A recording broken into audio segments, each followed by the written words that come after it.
மழை பெய்யுது எப்படி ஏறி வந்தீங்க ஆக்களை பிடிச்சி இன்றைக்கு ஒரு மாங்காய் போட்டு தூக்கி இன்றைக்கு ஒரு குட்டி நல்ல ஒரு குட்டி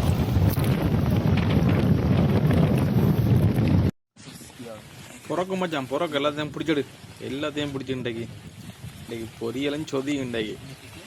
நல்ல வேட்டை தக்கன புறக்கிட எல்லாத்தையும் எப்படி எப்படி வாராங்க ஏறி ஏறி காய்ச்சலாம் கொடுத்து வாங்குது இல்லை இப்படி ஓசியில் வரும் மழை பெஞ்சேன் பிடிச்சி எடுக்க வேண்டியன் எல்லாரையும் வேணுமெண்டாக்கள் சொல்லுங்க லொக்கேஷன் அனுப்புகிறோம் டக்குன்னு வாங்க காய் கொடுத்து வாங்க தேவையில்லை படி அவங்களே ஏறி வருவாங்க வெளியில் வேட்டை தான் என்ன சீக்கிரம் வாங்க நிறைய கிடக்காங்க பனையா பட்டு பனையா நேரு பனையா